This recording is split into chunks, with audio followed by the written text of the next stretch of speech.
मैं पूरी ताकत के साथ बाप बुलंद होकर यह कहता हूं कि जम्मू कश्मीर में धारा 370 35 पे नहीं हटी है। जम्मू कश्मीर वो एरिया था, जम्मू वो रास्ता था जहां से कुरान मजीद की एक हदीस में यह लिखा गया है, गजवाए हिंद, जब तक हिंद के चप्पे चप्पे पर इस्लामिक परचम नहीं फहर जाता तब तक इस्लाम कंप्लीट नहीं होगा। क्योंकि पूरी दुनिया में हमने इस्लाम को पढ़ाया, लेकिन भारत के अंदर इतने आए, बाबर आया, औरंगजेब आया, खिलजी आया, अब्दाली आया, लेकिन उसके बावजूद भी भारत के अंदर गजवाए हिंद का परचम नहीं फहर पाया। उस परचम को फहराने के लाने का रास्ता सिर्फ जम्मू था। और जब आपने धारा 370 35 पे हटाई तो आप ये साफ साफ कहिए कि ये धारा नहीं हटी है। भारत में गजवाए हिंद लाने वाले लोगों को, भारत में इस निजाम मुस्तफा को लाने वालों को, भारत में अल्लाह की हुकूमत को स्थापित करने वालों की ताकत को आपने समाप्त कर दिया और उस रास्ते को बंद कर दिया। इसलिए धारा 370 से चंद लोग दिल्ली कश्मीर जाकर के जमीन खरीद सकते हैं। बहुत सारे दलितों के साथ जो अन्याय हो रहा था वो अन्याय समाप्त हो सकता है, लेकिन ये तत्कालिक है। इसका दूरगामी परिणाम यह है कि वो रास्ता बंद हो गया है। इसलिए अब पटना की रैली में बम धमाका नहीं हो रहा, कोयंबटूर में बम धमाका नहीं हो रहा, बनारस में नहीं हो रहा। तो ये क्या है? तो धाराएं सिर्फ नहीं होती। इसीलिए मैंने दूसरी बात कही कि एक धारा थी 333।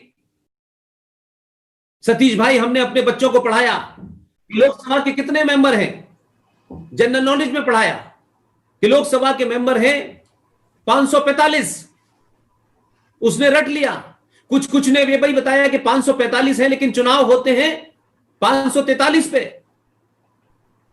543 पे चुनाव होते हैं।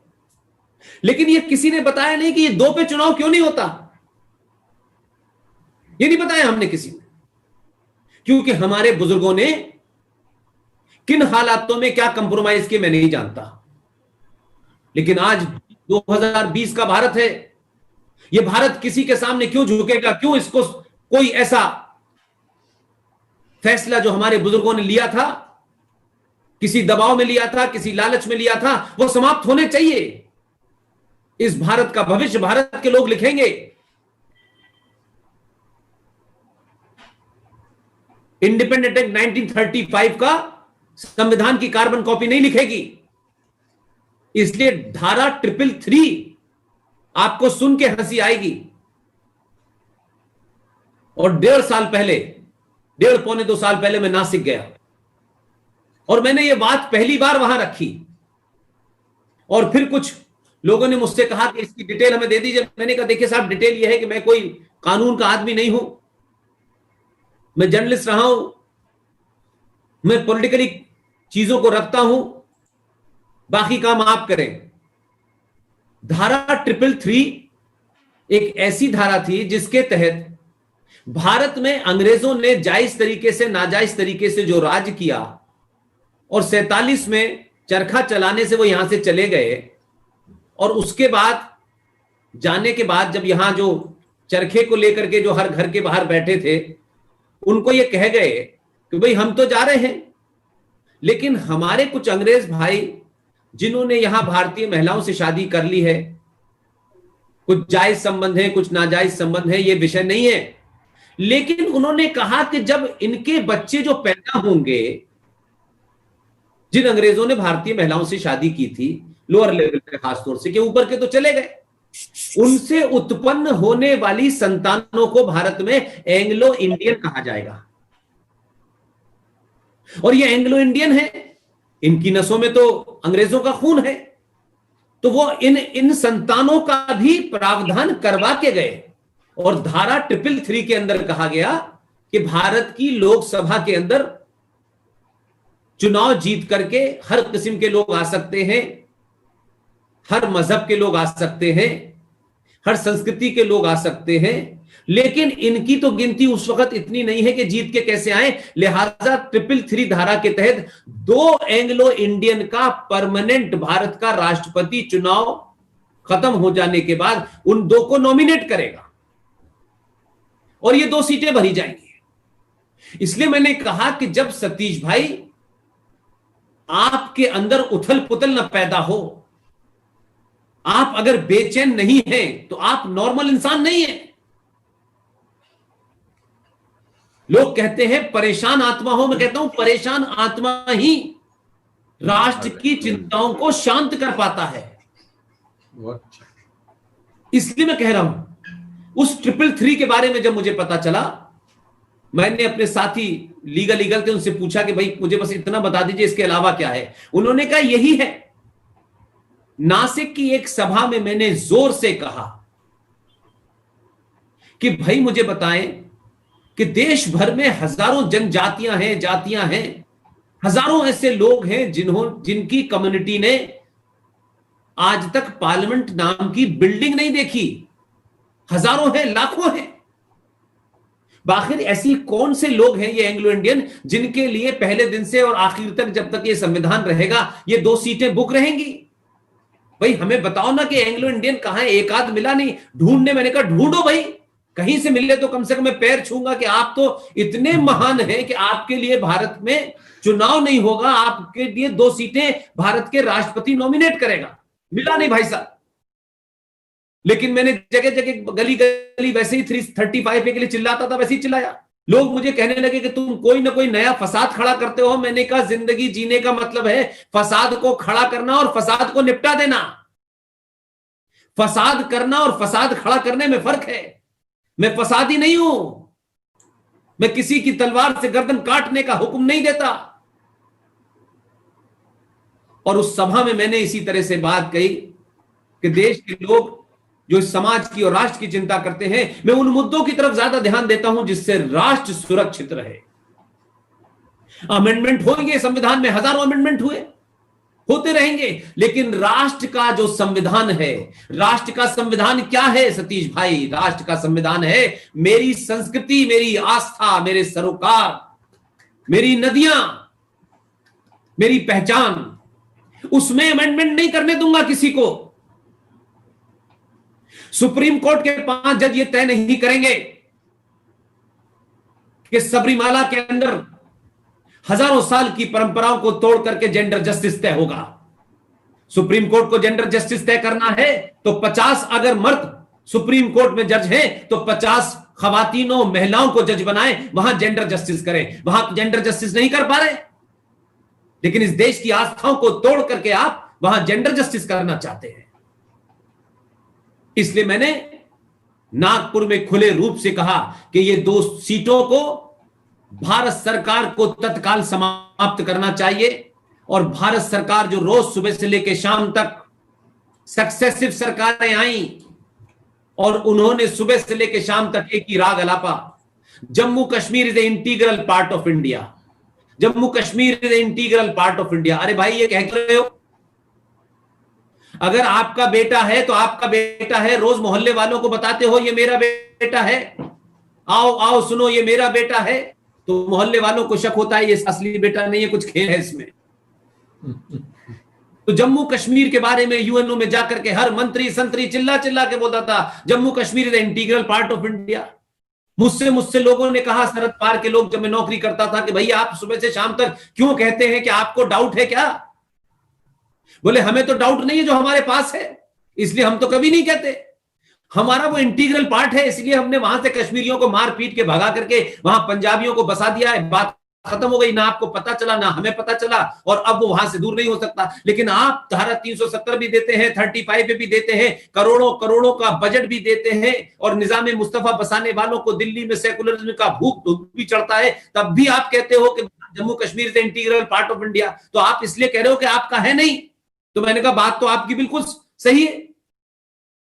लिहाजा मैंने कहा कि अगर जम्मू कश्मीर को यह कहना है कि यह हमारा इंटीग्रल पार्ट है, बिल्कुल बल्तिस्तान भारत का हिस्सा है, और जो पाकिस्तान के कब्जे वाला जम्मू कश्मीर है वो भी अगर हमारा है, तो उसमें 2 काम करिए।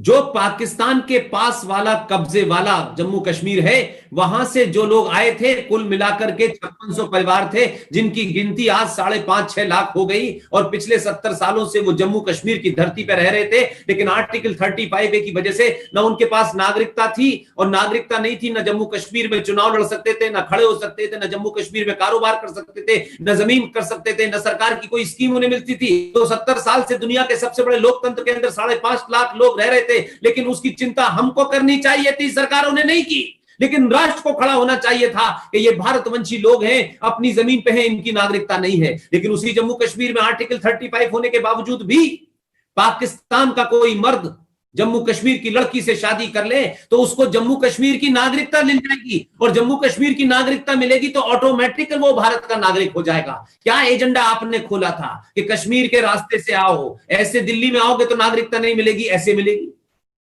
मैंने उनसे कहा कि अगर पाकिस्तान ऑक्युपाइड कश्मीर को सच में अपना बताना चाहते हैं तो ये जो दो एंग्लो इंडियन हैं जो मिल नहीं रहे हैं, आप इनको समाप्त करें।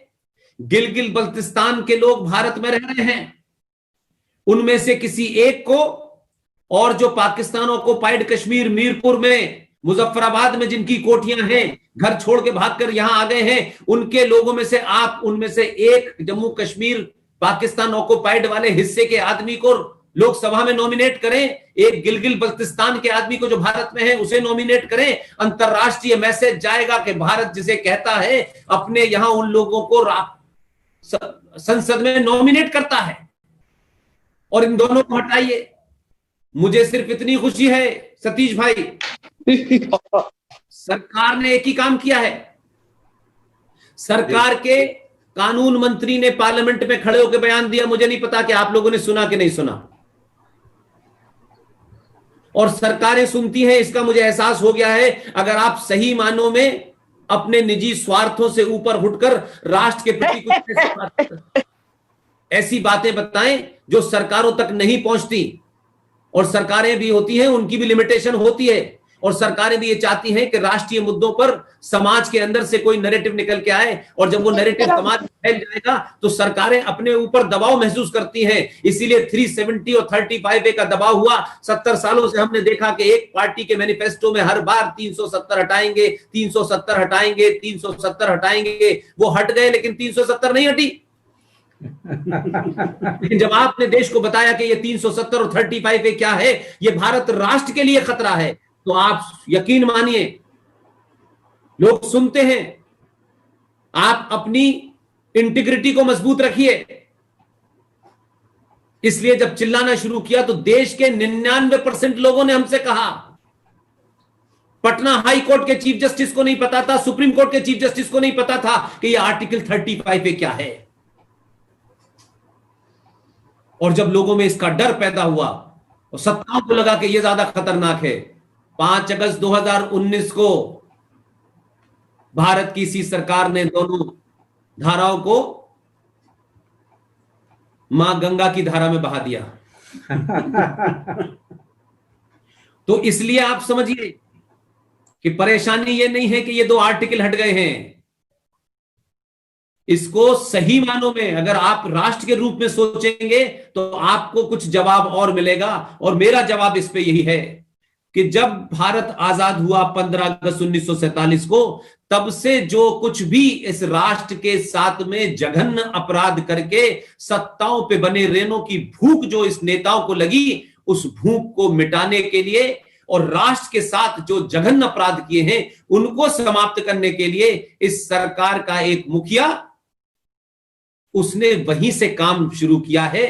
और जो उसने स्वच्छ भारत का अभियान चलाया है वो 1947 से शुरू किया, और 1947 में ही धारा 370 लगी थी, 1954 में 35 आया।